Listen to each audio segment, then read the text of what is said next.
Hello friends, आप देख रहे हैं सरकारी जॉब भर्ती और मैं हूं हेमेंद्र साहू। दोस्तों, आज के जो टॉपिक में देखने वाले हैं हिंदी के जो सामान्य ज्ञान है उसको देखने वाले हैं, जिसमें अनेक शब्दों के एक शब्द को मैंने यहाँ पर 35 प्लस क्वेश्चन जो है लाया है आप लोगों के लिए। दोस्तों, यहाँ जो सीजीपीएससी का कंटिन्यू जो सीरीज चल रहा है इसका वीडियो नंबर हुआ है। इसका मतलब है वीडियो ऑलरेडी यूट्यूब पर अपलोड करके रख दिया है। तो दोस्तों, अगर आप चैनल पर नए हो तो चैनल को जरूर सब्सक्राइब कर देना और बेल आइकन को जरूर दबा देना। साथ ही इस वीडियो का अगर आपको फ्री पीडीएफ चाहिए तो हमारे टेलीग्राम चैनल पर जाना, वहाँ से आप लोगों को फ्री पीडीएफ मिल जाएगा। चलते वीडियो की तरफ।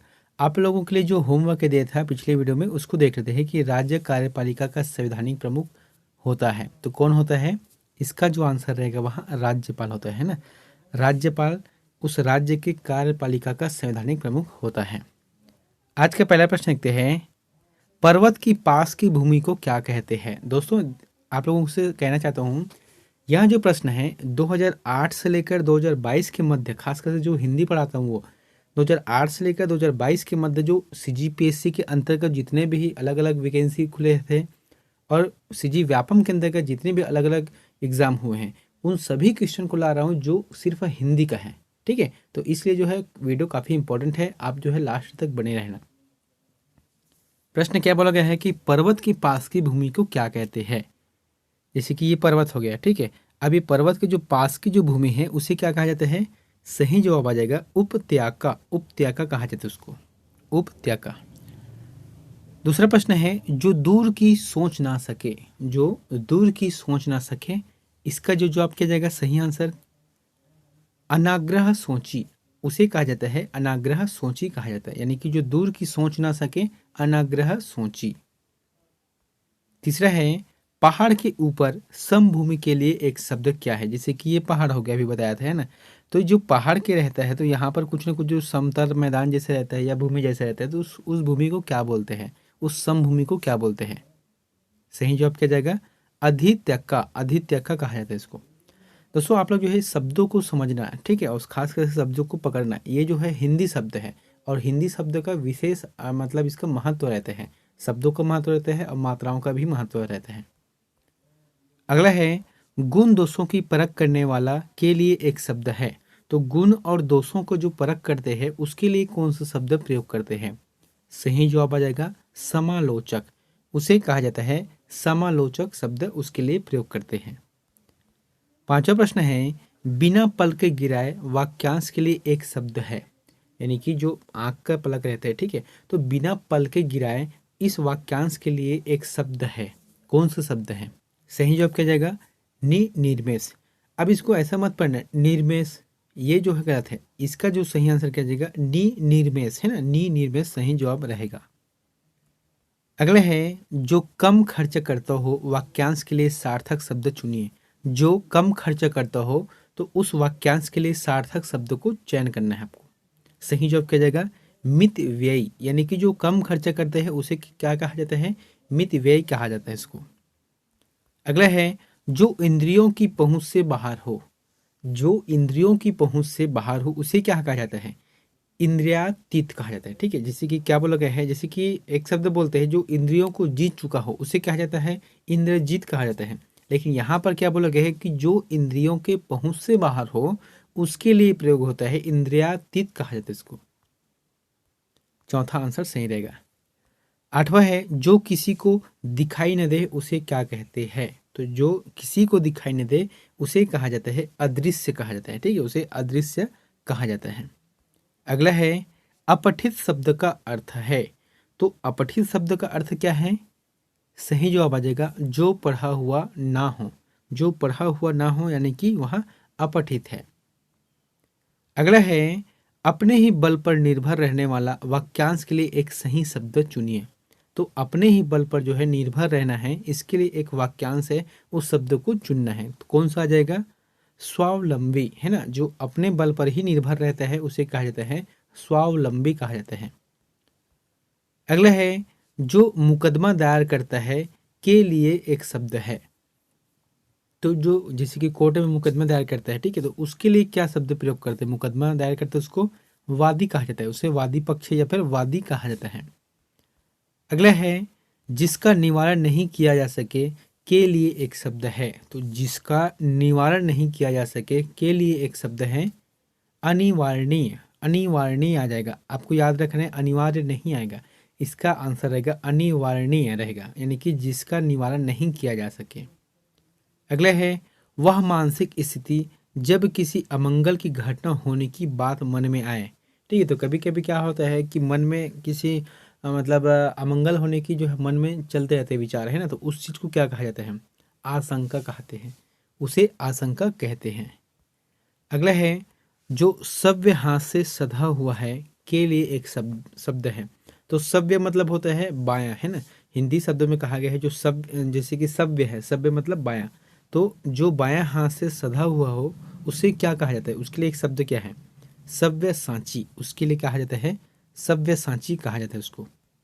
अगला है वास्तविक मूल्य से अधिक लिया जाने वाला शुल्क के लिए सही विकल्प का चयन कीजिए। ठीक है, जैसे कि कोई 10 रुपये रेट है, अब उससे ज़्यादा कोई ले रहा है तो उसे क्या कहेंगे? अधिशुल्क, उसे कहा जाता है अधिशुल्क कहा जाता है। अगला है जो धरती फोड़कर निकलता है, जो धरती फोड़कर निकलता है उसे क्या कहा जाता है? इसका जो जवाब रहेगा उद्भिज, उसे उद्भिज कहा जाता है। अब एक क्या होता है स्वयंभू होता है, तो स्वयंभू क्या है? जो शिवलिंग जो निकलता है धरती फोड़कर उसे कहा जाता है स्वयंभू। लेकिन यहाँ पर शिवलिंग की बात नहीं किया गया है, जो धरती फोड़कर निकलता है ऐसा शब्द है, तो सही जवाब क्या जाएगा? उद्भिज इसका जवाब रहेगा। अगला है जो किए हुए उपकार को मानता है, इसके लिए एक शब्द क्या होगा? तो जो किए हुए उपकार को मानता है उसके लिए कौन सा शब्द है? सही जवाब क्या जाएगा? कृतज्ञ, उसके लिए है शब्द कृतज्ञ कहा जाता है। अगला है निषिद्ध का अर्थ है, तो निषिद्ध का अर्थ क्या रहेगा? यहाँ पर जो ऑप्शन दिया गया उसमें आधी रात, आधी रात को कहा जाता है निषिद्ध कहा जाता है। अगला है उचित अनुचित का ज्ञान रखने वाला, तो उचित और अनुचित का ज्ञान रखने वाला कौन है? दोस्तों यहाँ जो प्रश्न है काफ़ी इंपॉर्टेंट है, जो बता रहा हूँ हिंदी से संबंधित जितने भी बताता हूँ आप लोगों को बहुत ही इंपॉर्टेंट है। मैंने पहले बताया है कि हिंदी का खासकर से जो हिंदी पढ़ाता हूँ वो जो पिछले जो पुराने एग्ज़ाम हुए हैं, जो पिछले एग्ज़ाम हुए हैं उन सभी में आए हुए क्वेश्चन है, और साथ ही जो इम्पोर्टेंट बनते हैं वही क्वेश्चन मैं ला रहा हूँ आप लोगों के लिए। इसलिए देखो अभी जैसे कि CGPSC इसका सेकंड पार्ट है, और सेकंड पार्ट में जो है अलग अलग टॉपिक मिलाकर अगर देखा जाए तो 100 क्वेश्चन आएगा। अब वो 100 क्वेश्चन में से 20 क्वेश्चन ऐसे होंगे जिसमें से हिंदी रहेगा, तो सोचो 20 क्वेश्चन मतलब 20 अंक रहे आपको मिल जाएगा आसानी के साथ। और बाकी जैसे व्यापक में होता है उसमें 10 नंबर का 15 नंबर का इसी का ही टॉपिक रहता है। इसलिए आप जो है वीडियो को अच्छी तरीके से देखना। यहाँ पर 19वां प्रश्न क्या है कि उचित अनुचित, यहाँ पर 19वां प्रश्न क्या है कि उचित अनुचित का ज्ञान रखने वाला इसे किसे कहा जाता है? विवेकी।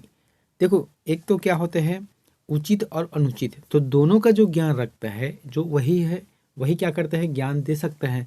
तो यहाँ पर कहने का मतलब क्या है कि जो उचित और अनुचित का जो ज्ञान रखता है उसे क्या कहा जाता है? उसे विवेकी कहा जाता है, ना कि ज्ञानी कहा जाता है ना। सही जवाब आ जाएगा विवेकी।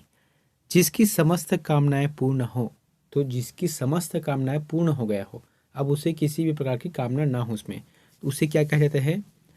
आप्त काम कहा जाता है, उसे आप्त काम कहा जाता है। पहला सही रहेगा। अगला है चिरंजीवी का अर्थ है, तो चिरंजीवी का अर्थ क्या है? सही जवाब क्या जाएगा? चिरकाल तक जीवित रहने वाला, है ना। चिरकाल तक जीवित रहने वाला यानी कि चिरंजीवी। अगला है जो दूसरे के स्थान पर अस्थायी रूप से काम करे, वाक्यांश के लिए एक शब्द है। ठीक है, कोई कोई व्यक्ति है, अब उसके स्थान पर कोई दूसरा व्यक्ति आकर काम कर रहा है अस्थायी तौर पर, उसे क्या कहा जाता है?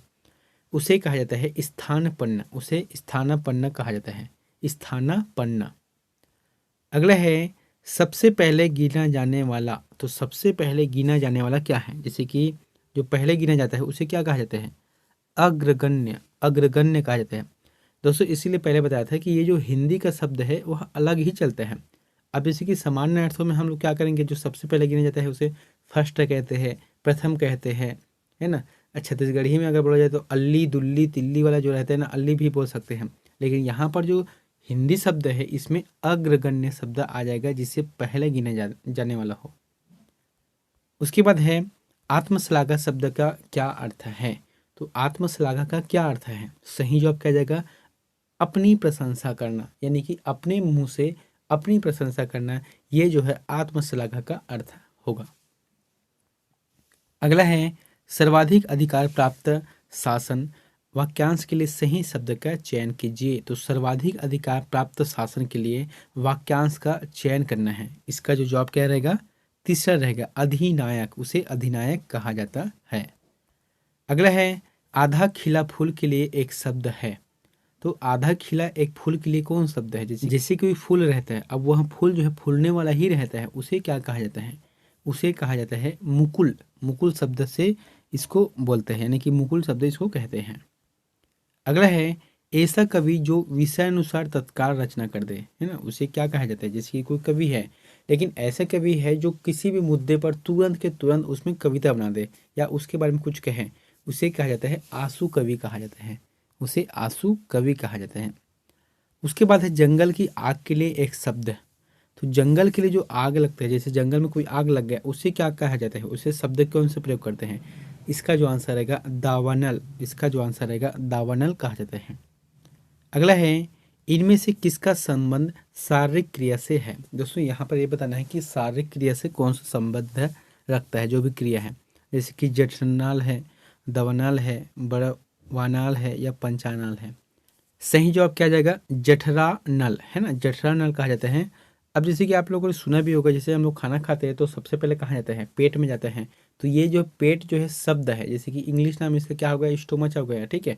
तो इसी तरीके से जो संस्कृत शब्द है वहाँ जठरनाल है। कभी कभी इसे बोलते हैं कि खाना खाने के बाद पानी नहीं पीना चाहिए। क्यों? क्योंकि जठराग्नि में अग्नि उत्पन्न होता है, वहीं जो है अम्ल पित्त वाला जो भी प्रोसेस चलता है वही होता है। तो यहाँ पर कहने का मतलब क्या है? जिसका मतलब किसका संबंध शारीरिक क्रिया से है, तो इसका जो जवाब रहेगा पहला रहेगा जठरनाल। अगला है पदार्थ की यथार्थ अथवा कल्पित ध्वनि को ध्यान में रखकर जो शब्द बनाए गए हैं वे कहलाते हैं। तो पदार्थ की यथार्थ अथवा जो कल्पित ध्वनि है, कल्पना करके जो ध्वनि का निर्माण करते हैं, उसके लिए कौन सा शब्द का प्रयोग करते हैं? तो इसका जो आंसर रहेगा अनुकरणवाचक, है ना, अनुकरणवाचक कहा जाता है इसे। अगला है एक शब्द से दूसरे शब्द बनने की प्रक्रिया को कहते हैं। तो एक शब्द से दूसरे शब्द की जो बनने की जो प्रक्रिया है उसे क्या कहते हैं? सही जवाब क्या जाएगा? रचना। उसे रचना कहते हैं, ठीक है, एक शब्द से दूसरे शब्द और दूसरे से तीसरे शब्द के लिए। अगला है जो देखने में प्रिय लगे वहाँ है। तो जो देखने में प्रिय लगे उसे क्या कहा जाता है? प्रिय दर्शन। उसे प्रिय दर्शन कहा जाता है। अगला है पश्चिम और उत्तर दिशाओं के मध्य स्थित कोण को क्या कहते हैं? जैसे कि क्या हो गया? उत्तर हो गया, जैसे कि ये उत्तर हो गया, ठीक है। अब ये दक्षिण हो गया, पूरब हो गया या पश्चिम हो गया। अब यहाँ पर क्या बोला गया है? पश्चिम और उत्तर, है ना, पश्चिम और उत्तर ये जो दिशा है इसके लिए जो कोण का प्रयोग करते हैं उसे क्या कहा जाता है? सही जवाब क्या जाएगा? वायव्य। वायव्य कहा जाता है, उसे वायव्य कहा जाता है। अगला है पाप करने के बाद स्वयं दंड पाना। तो पाप करने के बाद अगर स्वयं दंड पा रहे हैं, लगता है कि हम अपने आप को दंड दे रहे हैं, तो उसके लिए कौन सा शब्द प्रयोग करते हैं? इसका जो आंसर रहेगा प्रायश्चित रहेगा, है ना। पाप करने के बाद स्वयं दंड पाना मतलब प्रायश्चित करना है। अगला है स्त्री जो अभिनय करती हो। तो वह स्त्री जो अभिनय करती हो उसके लिए कौन सा शब्द है? सही जवाब आ जाएगा अभिनेत्री। इसके लिए अभिनेत्री शब्द का प्रयोग करते हैं। अगला है दोस्तों, यहाँ पर आप लोगों के लिए प्रश्न यह होमवर्क है, तो इसका आंसर में प्लीज़ कमेंट बॉक्स में जाकर जरूर बताएं। यहाँ पर प्रश्न क्या है कि जो पूजा के योग्य हो। तो जो पूजा के योग्य होते हैं उसे क्या बोलते हैं? जैसे कि यहाँ पर ऑप्शन क्या दिए गए हैं? पूजनी है, पूज्य है, पूज्यनी है या पूजनी है। दोस्तों यहाँ पर जो है शब्दों का बस फेर है, बाकी कुछ नहीं है। तो आपको जो है इसका सही आंसर हमें कमेंट करके जरूर बताना है। और दोस्तों वीडियो अच्छा लगा तो वीडियो को लाइक कर देना, चैनल पर नए हो तो चैनल को सब्सक्राइब करके बेल आइकन को जरूर दबा देना। मिलते हैं नेक्स्ट वीडियो में एक नई जानकारी के साथ। Thank you.